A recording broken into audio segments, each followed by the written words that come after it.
ನಮಸ್ಕಾರ ವೀಕ್ಷಕರೇ, five skies sports ಚಾನಲ್ಗೆ ಸ್ವಾಗತ ಸುಸ್ವಾಗತ. IPL 2025ರ ಮೊದಲು ನಡೆಯುವ ಹರಾಜು ಪ್ರಕ್ರಿಯೆ ನಮ್ಮಲ್ಲಿ ತುಂಬ ನಿರೀಕ್ಷೆ ಇದೆ. ಏಕೆಂದರೆ ಈ ಬಾರಿ ಮೆಗಾ ಆಕ್ಷನ್ ನಡೆಯಲಿದೆ. ಅದರ ಮೊದಲು ಈ ಥರ ತೀರ್ಮಾನ ಆಗಬಹುದೇ? ನಿಮಗೆಲ್ಲ ಭಯಪಡಿಸಬಹುದು ಎನ್ನಲಾಗಿದೆ.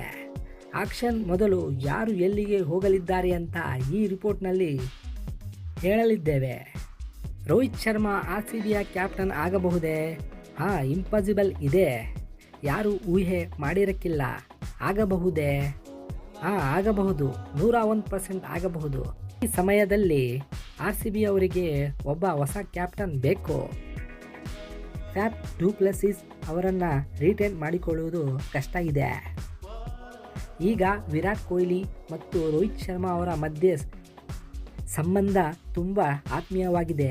ಅವರ ಮಧ್ಯೆ ಪ್ರೀತಿ ಸ್ನೇಹ ನೋಡಬಹುದು. ಈ ಥರ ಯೋಚಿಸುವುದು ತಪ್ಪೇನಿಲ್ಲ. ರೋಹಿತ್ ಶರ್ಮಾ RCBಗೆ ಕ್ಯಾಪ್ಟನ್ ಆಗಬಹುದು ಅಂತ. ರೋಹಿತ್ ಶರ್ಮಾ ಒಬ್ಬ ಅದ್ಭುತ ಆಟಗಾರ. ಅವರು ದೊಡ್ಡ ಫ್ರಾಂಚೈಸಿಯ ಹೋಗುವ ನಿರೀಕ್ಷೆ ಇದೆ. CSK ಅಥವಾ KKRಗೆ ಹೋಗಬಹುದೇ? ಇಲ್ಲ RCBಯಲ್ಲಿ ಹೋಗಬಹುದೇ? ರೋಹಿತ್ ಶರ್ಮಾ ಅವರಿಗೆ ಫ್ಯಾನ್ ಫಾಲೋಯಿಂಗ್ ತುಂಬ ಇದೆ. ಎಲ್ಲ ಕಡೆಯಲ್ಲಿ ರೋಹಿತ್ ಶರ್ಮಾ ಫ್ಯಾನ್ ಫಾಲೋಯಿಂಗ್ ಇದೆ. ರೋಹಿತ್ ಶರ್ಮಾ ವಿರಾಟ್ ಕೊಹ್ಲಿ ಡೆಡ್ಲಿ ಕಾಂಬಿನೇಷನ್ ಆಗಲಿದೆ. ಇಬ್ಬರು ಓಪನಿಂಗ್ ಬ್ಯಾಟ್ಸ್ಮನ್ ಆದರೆ ರೋಮಾಂಚನ RCB ಫ್ಯಾನ್ಸ್ಗೆ ಹಬ್ಬ ಆಗಲಿದೆ. ನನ್ನ ಪ್ರಕಾರ ಆಗಬಹುದು.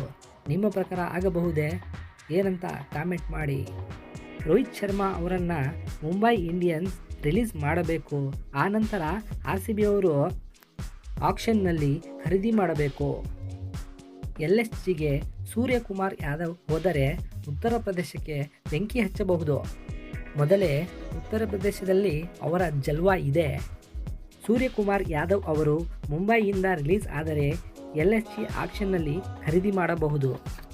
ಐಡಿಯಲ್ ಟೀಮ್ ಮತ್ತು ಡ್ರೀಮ್ ಟೀಮ್ ಆಗಬಹುದು.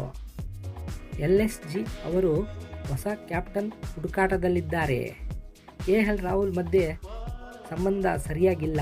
ಆದ್ದರಿಂದ ಸೂರ್ಯಕುಮಾರ್ ಯಾದವ್ ಅವರನ್ನು ಕ್ಯಾಪ್ಟನ್ ಮಾಡುವ ನಿರೀಕ್ಷೆ ಇದೆ ಎನ್ನಬಹುದು. ರಿಂಕು ಸಿಂಗ್ ಒಬ್ಬ ಅದ್ಭುತ ಆಟಗಾರ. ಸ್ಲಾಗ್ ಓವರ್ಗಳಲ್ಲಿ ಅದ್ಭುತ ಆಟ ಆಡುವ ಈತ ಬಹುತೇಕ ಮ್ಯಾಚ್ಗಳನ್ನು ಗೆಲ್ಲಿಸಿಕೊಟ್ಟಿದ್ದಾರೆ.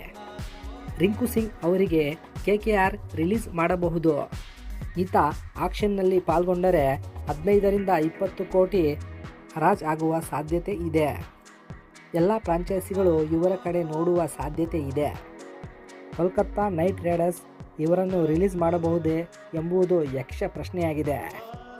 IPL ರಿಲೇಟೆಡ್ ಸುದ್ದಿಗಾಗಿ ಫೈ ಸ್ಕೈ ಸ್ಪೋರ್ಟ್ಸ್ ಚಾನಲ್ ಅನ್ನು ಸಬ್ಸ್ಕ್ರೈಬ್ ಮಾಡಿ, ಬೆಲ್ ಐಕನ್ ಪ್ರೆಸ್ ಮಾಡಿ, ಶೇರ್ ಮಾಡಿ, ಲೈಕ್ ಮಾಡಿ. ಮತ್ತೆ ಸಿಗೋಣ. See you bye.